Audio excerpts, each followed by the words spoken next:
আসসালামু আলাইকুম।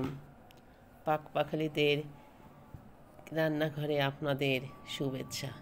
আমি বলেছিলাম আমার পাকপাখালির রান্নাঘরে আপনাদের সব কিছুই দেখাবো।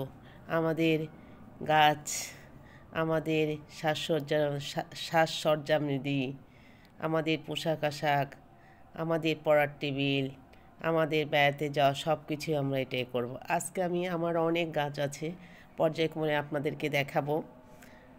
তো ওই যে আমরা এখন কি করব, আমি অনেক দিন ধরে আমাদের ডিমের খোসাগুলো আমি জমিয়ে রেখেছিলাম, ডিমের খোসা।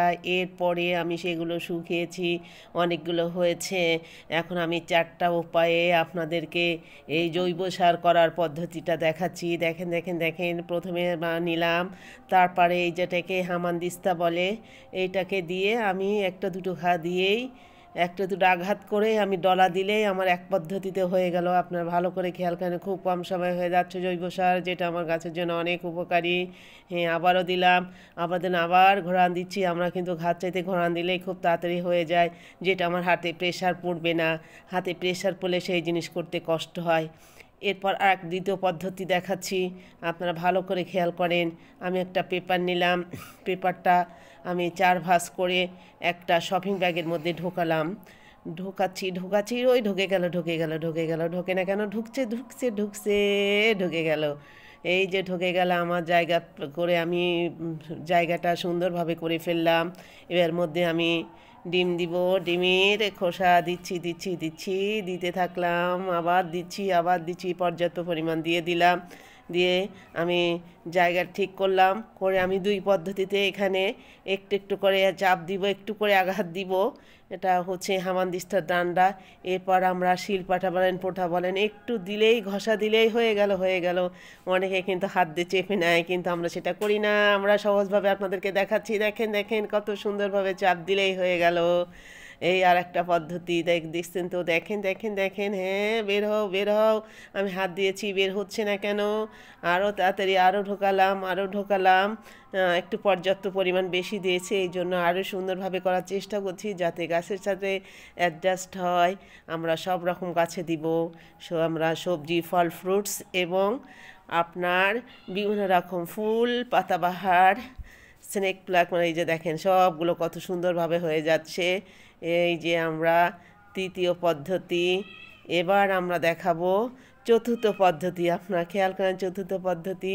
এখানে আমরা জুস করি, পেঁয়াজ কাটি। তো এখানে আমরা ডিমের খোলা সরাসরি আস্ত দিব, দিচ্ছি, ভরে দেবো, আরও দিচ্ছি, দিতেই থাকলাম। দেখেন, এই যে ভরে দিলাম, ভরে দিয়ে এবার আমি প্লেস করে দিলাম, করে মুখ আটকে দিলাম, সুন্দরভাবে মুখ আটকাচ্ছি। এবার আমার টান দেওয়ার পালা, 1 2 3, 1 2 3 শুরু হয়ে গেছে। এই যে দেখেন, হচ্ছেই, খুব কম সময় হয়ে যাবে। কোন পদ্ধতিটা আপনাদের কাছে সহজ লাগে? কিন্তু কখনো হাত দিয়ে আপনারা চাপ দিয়ে ডিমের খোলা কেন ভাঙবেন? ডিম তো আস্ত ডিম হাত দিয়ে ভাঙতে হয়। কিন্তু আপনারা যারা ছাদ বাগান করেন, বারান্দা বাগান করেন, যেখানে যে অবস্থায় আপনারা সার তৈরি করেন না কেন, ডিমের পদ্ধতিতে 4টা উপায় আপনাদের দেখলাম। ডিমের কথা দেখেন, কত সুন্দর খুলছি, খোলা হয়ে যাবে, এখনই খুলছি, চাপ দিচ্ছে, এই যে দেখেন খোলা হয়ে গেল। এই যে দেখেন, আমরা চাইলে পুরোটাই আমরা এর মধ্যে দিয়ে একেতে আমরা হয়ে যাব। এই যে দেখেন, এই যে আমরা পুরোটাই ব্যাটার মধ্যে দিলাম, দিয়ে এই যে আমরা সবগুলো কত কম সেকেন্ডের মধ্যে এক জালি সব করে ফেলেছি। যে পদ্ধতিটা আপনাদের কাছে সহজ মনে হবে, সেই পদ্ধতিটা কাজে লাগান। হ্যাঁ, আমরা এখানে চাপ দেখেন, শুধু ঘোরাচ্ছি, ঘোরালেই সব হয়ে গেল। এই যে কতগুলা পদ্ধতি, কতগুলা খোসা আমরা একসাথে জৈব সার বানালাম। দেখেন, আমরা ঘোরাচ্ছি, ঘুরে, এই যে ঘোরা হয়ে গেল, সব নিমিশে কত সুন্দরভাবে হয়ে গেল।